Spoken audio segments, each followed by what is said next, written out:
Here's Mike Winters. And good morning. It is 21 minutes after 7 o'clock, and joining us in studio this morning, City of Roswell Development Director Kevin Maevers back with us this morning. Morning, sir. Good morning. How's life treating you? Well, if I base it on the absolutely gorgeous, beautiful, boring weather we're having right now, life is treating me quite well. Yeah, Kevin and I were talking. He's like, "You don't broadcast to Florida, do you?" And I'm like, "No. We're, unless they hit on the internet, they would disagree with our statement right now." You would be sounding a little insensitive to the situation in Florida at the moment. Yes. I think I would, but that's all right. When it's 800 degrees and no humidity here, they're in a tropical Florida, so there's a trade-off. There always is. So you take the good with the bad sometimes, and now they're dealing with the bad right now. But. Well, I know just speaking of the weather, I personally am just absolutely enjoying what's happening right now. It is nice. It is absolutely gorgeous. It looks like it's going to stay this way for the next little while. And personally, I always think New Mexico, southeast New Mexico, this time of year is the absolute best weather in all of. Spring you'll get a little bit, but you don't get much of it. It seems spring kind of misses here. It goes right from cold to 100 like that. So we don't get much of a spring, but we do kind of we really do get a fall, right? Where we do get a gradual 80s here in this time, and then about October we're going to be, oh man, maybe need some light coats here and all that. And so we actually do get a fall kind of here. So you're right. I my opinion, I think this is kind of weather-wise is the best time of year for this part of the world. Well, for myself and my wife, we're having the biggest adjustment we're having to make is winter. Okay? Yeah. Because you actually kind of get one now. Well, depending on what part of California you're from. Well, I was from the southern deserts. So, you didn't see much winter there. We were lucky if it got below 50 degrees at night in January. Yeah. So I remember I was being asked to go to the East Coast one time on right before Christmas. And the gentleman that I was talking to, I was kind of hemming and hawing about what to do. And he was going, I'm sensing a reluctance to travel. And I said, no, what you're sensing is the fact that I don't even own a coat, and you're asking me to go to Washington, D.C. in December. Right. Like, I barely got a long sleeve shirt. Yeah, barely.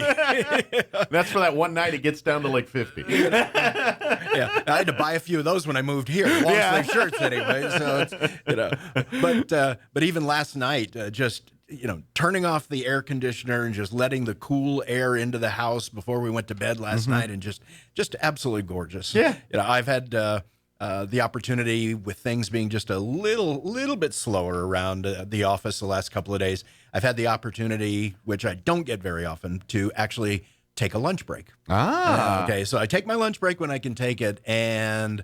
So did you go do a downtown walk around and enjoy the weather? I did not. I actually went to Cahoon Park and sat under a tree. Oh, nice. So you absorbed outdoor in one location there. Yeah, my wife graciously made a couple of sandwiches for me, and so I sat over there, windows rolled down on my truck underneath the tree. Nice. Radio turned off, everything, and just enjoying my hour to myself. Yeah, it's a nice park. It's a lot of trees, a lot of grass. It's a good place to It's a good, if you're wanting to not feel like you're in the desert for a bit, go to Cahoon Park. It's kind of like going to East Coast or some other place. It is a bit of an oasis right there, and it's just one of the many wonderful things I think that's underutilized here in our city. For me personally, I love its location because, let's say something crazy does happen at City Hall and I need to be back. I can be back in like 5 minutes. It's short trip. Very short return.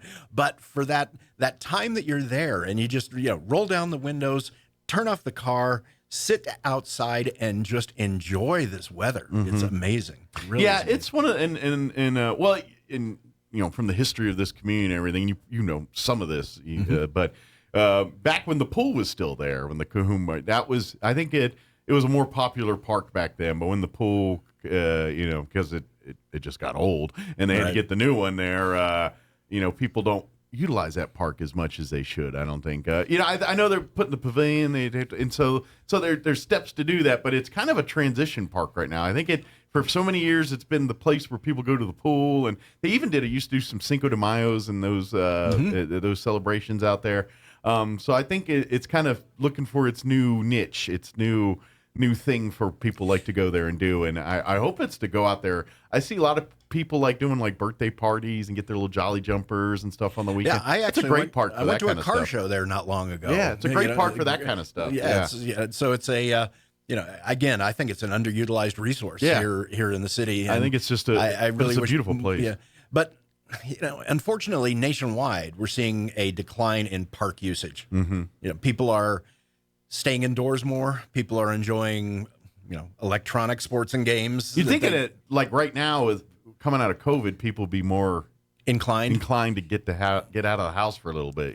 You would think. Yeah, but there's also a group of people that go, you know what? It wasn't bad in here. I'm okay. Got everything I need right here. So it's. I go out there, people are crazy. I'm good.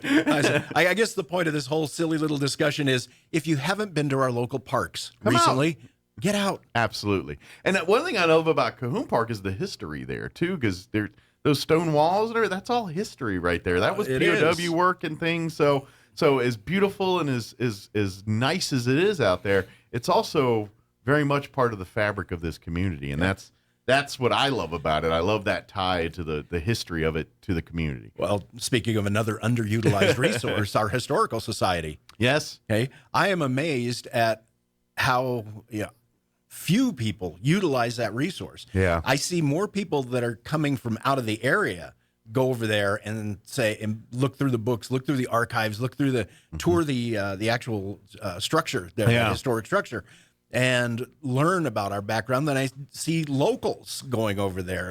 Locals. They almost take it for granted that it's a piece of the background. It's there if we need it, but and I think that's a universal problem local, because I grew up in D.C. and believe it or not, they have the same problem. You go to D.C. and you get people from all over the world coming to see the sites.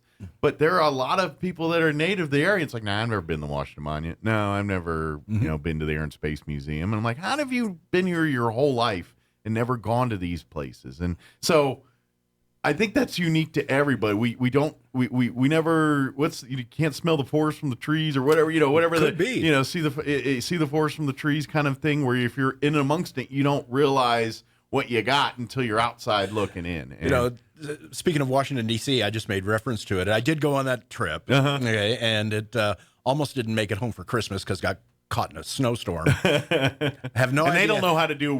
They get snow. They don't know how to deal with it in D.C. area. They're the worst. I got caught in one of those scenarios, but I remember taking it for granted. I was based out of Fredericksburg, Virginia. Okay. And I was doing a lot of work at that time for the Department of Defense. So I was going back and forth between Fredericksburg and Washington, D.C. and I was going to be in the area for like a month. And I remember arriving and I'm going to work and I'm thinking, I'll take a weekend and I'll do this and I'll do that.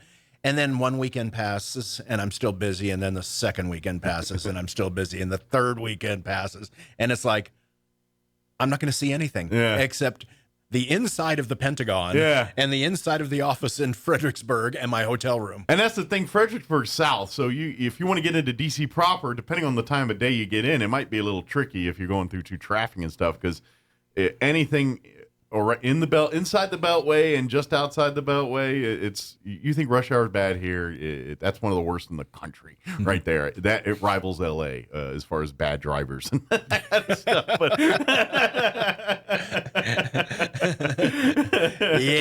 so I think we all have stories, regardless of what big city we've lived in or near. Yeah. We all have our stories about people that should have never been given a driver's license. Exactly. So I can see how you're right there and you still miss it. Yeah, but you do. You just get busy. Life gets in the way. We take it for granted that it'll always be there. I can't do it this weekend. I'll get to it next weekend. Well, and that's that area. And I recommend every American plans a trip to that area at some point and see it because it's really cool. I mean, I live there and I grew up, and so I know, but I even, I haven't lived there in 30 plus years, but I still think, and I don't want to, but I'm very thankful I got to see and experience and see all these things, that the great history that is there, because I mean, you don't even have to be in DC proper and hit it. You can go, like like you're in Fredericksburg, you could have gone over to Mount Vernon and seen George Washington's home, or you could have there in Virginia. You can throw a rock and hit a presidential mansion. I mean, Woodrow Wilson's place is out there. I mean, literally, they've got a whole bunch of presidents that Virginia was home, so they've got these estates and mansions out there that are now open to the public to tour and things like that. So go up to Pennsylvania. There's Eisenhower's thing there in Gettysburg. It's just it's so much. You can't throw a rock and there's something historical you're hitting. It's just how it is there. So anyway, well, should we shift gears? And talk about last night? to our end of the area world. here, There we go. Okay. But for folks that aren't familiar, Kevin joins us here the day after the city development meeting, and that always meets here on the Planning and Zoning Commission. Planning and Zoning Commission, and they always meet. They always meet on the fourth Tuesday of every month, which was at yesterday. the convention center, which was yesterday. And I realize this is the fifth Wednesday, but that's just the way the calendar fell this month. The first was on a Wednesday. The first happened to be on a Wednesday. Yeah. It's the calendar gives us 5 weekends this month, so we've got a little bit of a shift. Yeah. But we had a wonderful meeting last night, and for those of you that aren't aware, the Planning and Zoning Commission, of course, is charged with land use decisions here in the city of Roswell. Gotcha. Okay. Any kind of subdivision, any kind of conditional use permit, any kind of special use permit, zone changes, variances, things like that, they all go through our city's Planning and Zoning Commission. Meredith Hildreth is our Planning and Zoning Administrator. She's in charge of the meetings. Okay. She's also our senior planner on staff. So a lot of the things that you see last night was really, it was Meredith's opportunity to shine. We've had a lot of cases here where we haven't had the opportunity to showcase the staff that we have and give them an opportunity to make presentations, to show the work that they're doing. So last night, Meredith had 2 cases to present, and both of them were approved by our Planning and Zoning Commission. The first case was a zone change on about 5 acres of property north of Tierra Berenda and east of North Main up there. Okay, kind of behind. There's a real irregular shaped piece of property on the east side of Main Street north of Tierra Berenda. Okay. And it doesn't lend itself well to a traditional subdivision or a residential area and things. So the property owner wanted to do was to carve out a section of it that didn't fit well with his plans for development and say, look, we're going to set this side as community commercial. Okay. Great idea, because if you listen to our finance committee, if you listen to our city council, if you take a look at how the city is funded, how we take care of the roads and the streets and the sewers and all the other things, the vast majority of that money comes from our GRT. Our gross receipts tax. The gross receipts tax, our portion of it. We don't get all of it. Right. Most of it goes to our friends up north. But they give us a taste. They do give us a taste back, all right? But that taste is very, very important. Right, yeah. So what we're trying to do as we move forward with the city is we're looking at what's called we call it a jobs housing balance. What it really is a retail and housing balance, or a commercial and housing balance. Because for all of those new residents that are going to move into that area, you don't want them to have to drive clear across town to do their basic services, to buy groceries, to go to the pharmacy, to do all the things that you they want something need to you do. go up the street real quick and grab a gallon of milk or whatever. So you'll see, what we're going to see is a proliferation, I believe, over the next few years of these small community commercial, small neighborhood commercial type areas that will allow people the opportunity to walk to the store, to get out, just get a little of exercise, but also not have to get in their car, not have to go across town, not increase traffic and other things. So on those days you get that bad weather and you can't get the car out of the driveway, you can just walk on over and get your bread, milk, and toilet paper. provided you have an umbrella and a raincoat. That's right. I need to add that to my list of things I need to buy before winter gets here. I bought an umbrella once and then I lose it. I use it one time and then lose it. Then I have to get one like a year later. Anyway, that one was passed with a 7-0 vote. Okay, so we can be looking forward to the next phase of that. The developer will bring in a subdivision map, and the remainder of the property will be divided up into again, because it's really irregular, but it borders Berendo Creek on the north. You're going to see some very large, most likely some very large estate lots. Okay. So some upper end lots, transitioning down to more affordable type lots and, not truly upscale, but just mid-priced homes, mid-priced homes. That'll be probably the next phase for that particular project, and we're looking forward to working on that. Second project last night was another one of our friends in the cannabis industry. Okay. An organization, they're called Dreams Dispensary. Okay. Dreams Dispensary. And they're going into Cass Plaza, which is, if you know, that one? That's the one where the new Firehouse Subs is going in. Oh, okay. Right on Main Street there. Okay. Yeah. And if you've ever wondered whether or not we have the business activity to support some of the new construction that's going on, look at how quickly Cass Plaza is filled up. There was only 5 stores.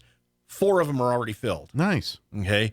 I'm hearing they're having construction delays due to they had some construction delays. The COVID world, but other than that, everything seems to be going well over there. Everybody's having construction delays. In fact, because I've been doing when's that firehouse going to open? But I'm hearing delays on getting materials and things. But that is that's been part of the delay with us moving into our new development services center as well. Saying getting the materials needed to finish the job. Materials, manpower, equipment. Thankfully, with that, so I'm going to transition to what the meeting we had on Tuesday a week ago. For those of you that did not tune in to the first ever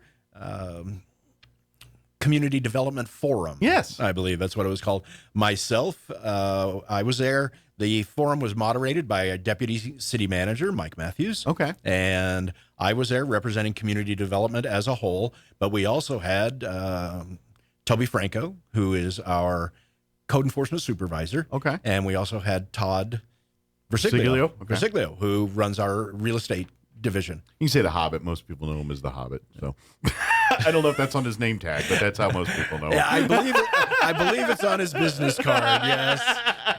And Mr. Versiglio is quite popular. I believe he's almost a bit of the folklore of here in the city. But I was just in case people, who's this the Hobbit? Oh, I know that guy. Well, when you got your own burger at one of the local restaurants here in town named after you, and it includes, I don't know, it's got flaming hot Cheetos on it. Yeah, okay. That's the new gourmet. Okay. Note to self: do not go out to lunch with Todd Versiglio. Or you pick the lunch. You pick the menu. Pick the location. Exactly. Anyway, it was a 1-hour-long forum. We took we put a poll out, took some questions in advance, so that people had a chance to think about what they wanted us to discuss, and so that we could come prepared with some appropriate answers. And the questions, there was a lot of questions directed towards our code enforcement team and how they handle things like dilapidated structures. Okay. What is the process with a dilapidated structure? Sure. And there was a lot of people, I think, that were surprised to find out how deliberate and time-consuming the process is. Yeah. You cannot just drive down the street, see, that house isn't maintained properly. Yeah. Go slap a red tag on it, and then the next day. That's why I always tell people, like at city council meetings, and you see when they have one of those condemnation hearings or something like that, I always want to remind people, if you're looking, it's like, wow, why is the city doing this? It's like, you don't understand. You're seeing step 1,000 in this step process. The people that they've been trying to work with them for probably a year plus, trying to get this resolved, and you're now seeing the point of where the breakdowns and nothing was getting resolved. So now we're at the point where we're putting the red sticker up and tearing everything down. There is so much stuff that happens before you get to that point. Yeah, the actual physical removal of a structure it still isn't the end of it. People don't realize they don't lose their property when we remove a structure because it's essentially uninhabitable. When something is condemned, it's got to reach a level where it is dangerous, dilapidated, uninhabitable. I think a collapse on somebody, and in many cases is contributing to our homeless problems. It's a health and safety issue. It is. It really is a health and safety issue. So we turn around and we do the best we can. I can tell you, we have had people that we have been working with for not just 1 year, but 2 years. And we walk them through the process. If they are making progress, if they've come and they pulled their permits, if it takes them a year or two to rehabilitate the property, that's fine. But what we're looking for is that progress towards an effort. Make sure, and the first step is always, if the property is open and accessible, board it up. Board it up, okay? I know it looks ugly, but at least it's secure. Sure. And it's probably not going to, become a crack house a home for nefarious activities. Yeah, exactly. Yeah. So we spent a lot of time talking about that. We talked a little bit about the business license process. People wanted to know, and that's a favorite of mine because I am come from a very entrepreneurial family.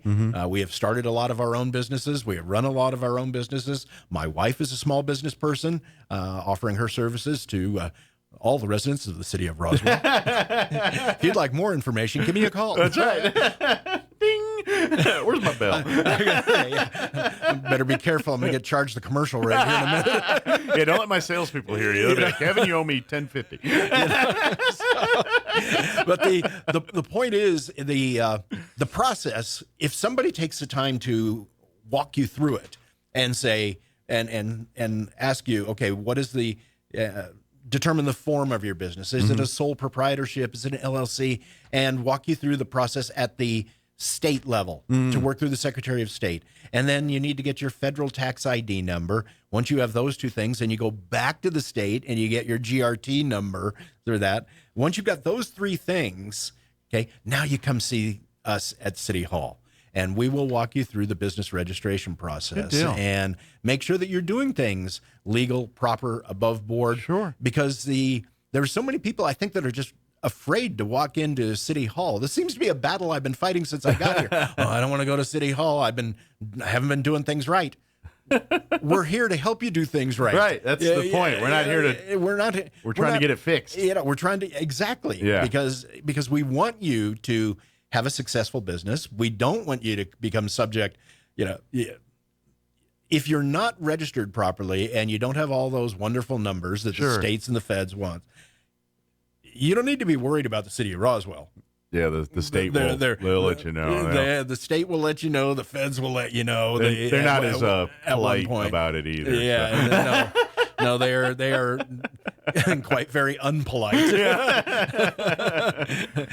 Matter of fact, they just take it. Yeah. One day you're like, "Where's all my money in my bank account?" They took it. So if you are, and I've gotten reports, and I'm if we have a moment to talk about this a little bit more, I've gotten a couple of reports recently from people that have been at I want to call them a mini mall or a building where you have lots of different vendors. Okay, like a swap meet or like kind of things like that. Yeah, like a market or whatever. And a market. Okay.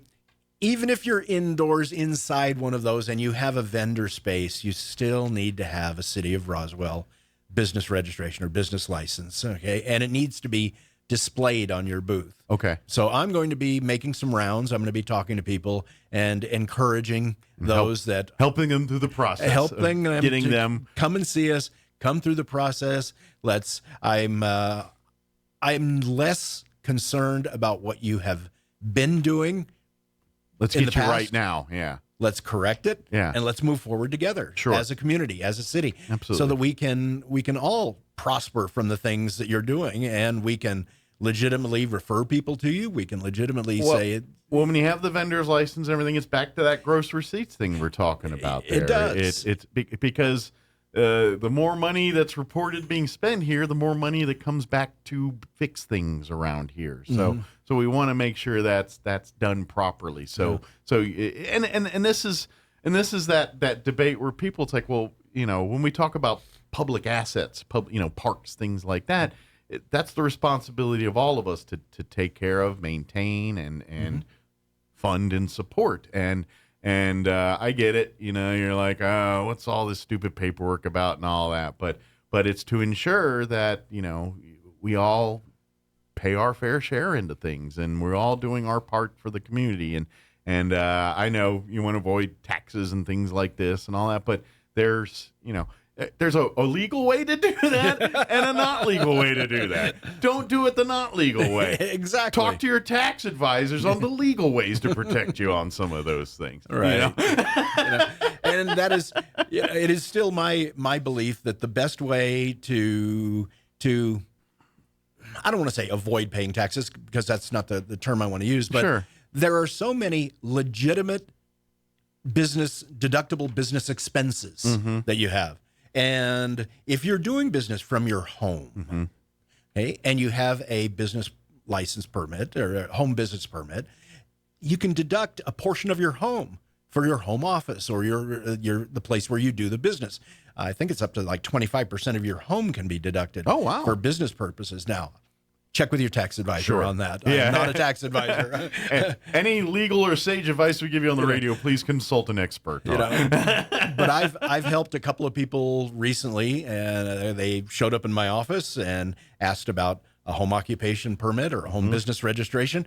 And I asked them, what do you want to do and how do you want to do it? And they showed me. I sat right there with them personally, filled out the forms, and then sent them over to the business license clerk with my signature on it and said, go pay your $35. You're good.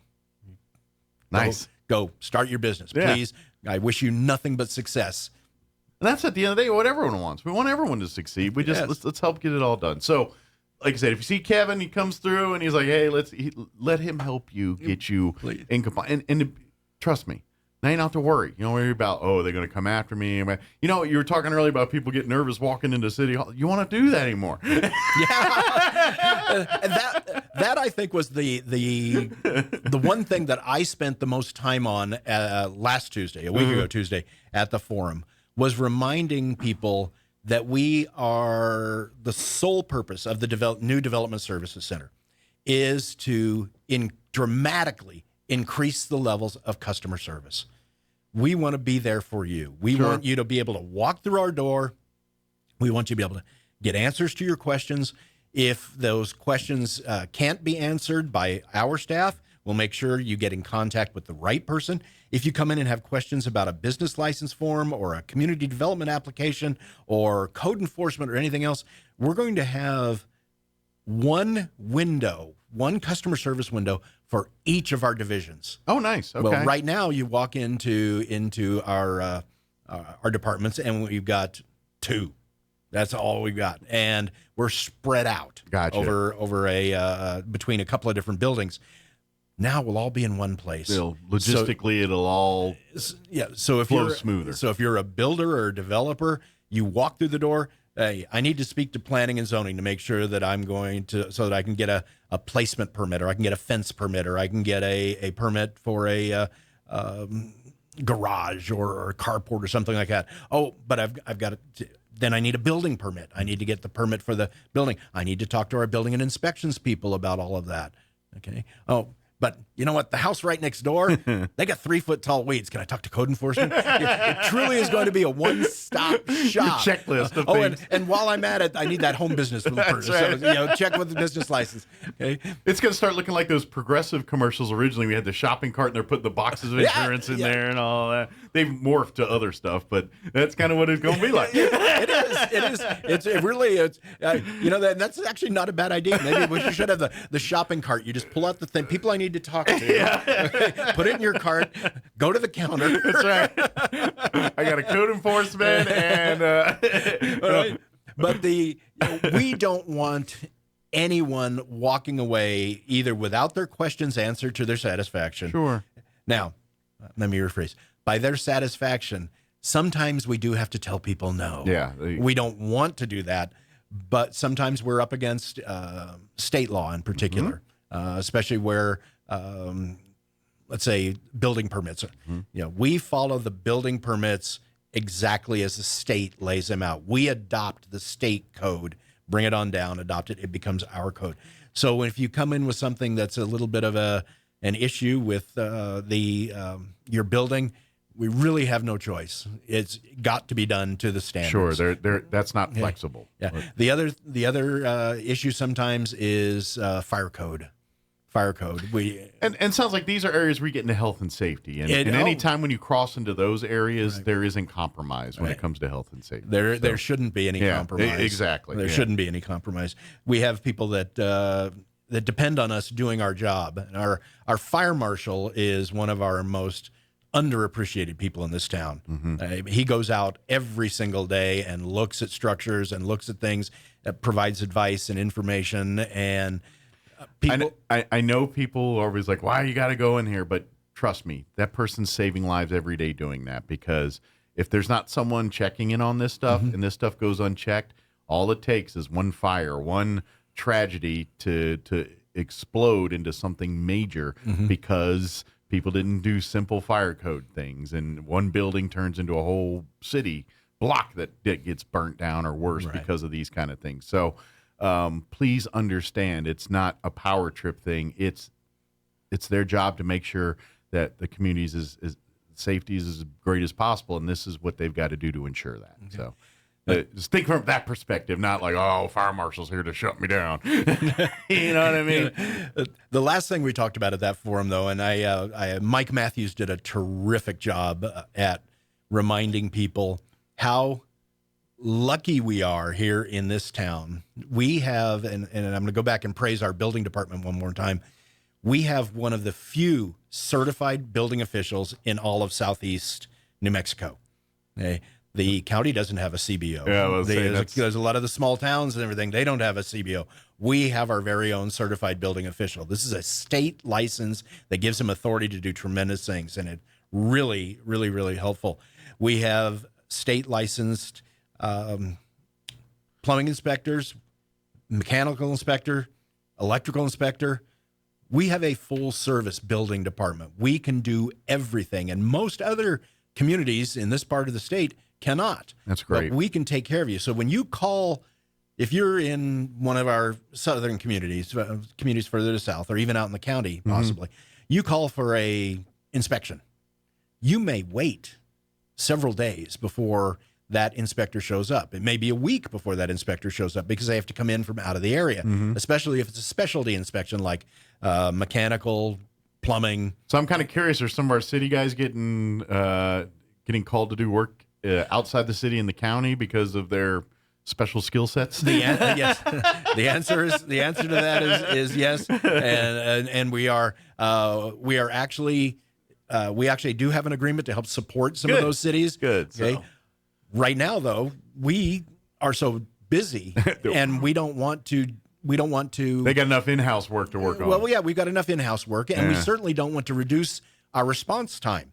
When you call for a building inspection right now, typically it's a next day kind of thing, if not later that afternoon, if our guys have time. That's great. Okay, so it's just another advantage that Roswell has in the overall marketplace that we hope to get the word out that, look, what we can do for you. Well, Mr. Business Person. And it also makes it a little easier for the development side when some of these companies move into towns. Like, yeah, we got all the inspectors you need right here ready. Those won't be a delay in your building process. So that's good. We just saw the time. We officially are running low on it. So it always goes so fast. It does, doesn't it? It just does. But it is good to see that we got some good stuff going on here. For folks that, where you're losing delays in waiting on materials, at least the people that can certify and all that there's no delay there. That's a great thing. So even if you're on back order for your tile, at least we can get you cleared to say, yes, you're greenlit to put that tile down. There you go. Yeah. Good deal. Give out for the number if I guess your area, if someone has any questions regarding anything we talked about, what's probably the best number to call? It's just the main number at City Hall. Yeah, just call the main City Hall number and ask for whatever department or division you need. Okay, so if you need inspectors, or if you need the building inspections department, or better yet, go to the website. Yes. Go to the community development webpage. There's links to every department, every division that's on there. And you can find out not only who's in charge, but you can get the email address. You can get a direct phone number. It's all right there at your fingertips. Yeah, Roswell-nm.gov. There you go. And like I said, yeah, even if you want to pay your water bill, all that's right there. You don't have to get dressed to pay your water bill. So I know some people like to to come down and pay it there, but you don't have to. You could do it right there in your underwear or whatever you normally wear when you're by yourself at home. I wouldn't know about that. My wife pays the water bill, so, but I'm assuming that's how she does it. In her underwear. That's how everybody does it. Speaking of your wife, real quick, tell her your business. Tell what's her business? Oh, sure. Her business is in.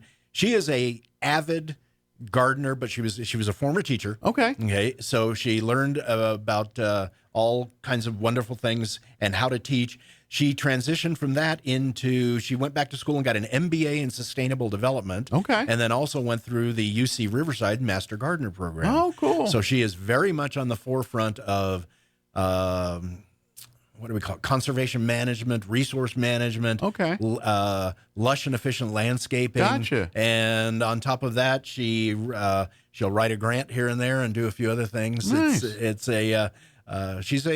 She's quite an asset, and I'm lucky to be married to her. Nice. So, do you grow produce at the house there and everything? Your own produce? You got your own little garden there? That is her responsibility. Well, I mean, you get to eat from it. That's what I was saying. You get the fruit of the labor here. Well, this was our first full growing season in Roswell. Okay. Yeah, when we arrived last year, she had just enough time basically to clear out the old stuff and begin soil prep. So she is very scientific about the way she does it. I would imagine, So yeah. she had tester gardens and a couple of other things, but we had the most magnificent sunflowers that I've ever seen in my life. Nice. And the amount of insect and animal life that came back to our yard. She came in and every single day has said something about the pollinators, the bees and the flower or the butterflies and all the other things that were showing up.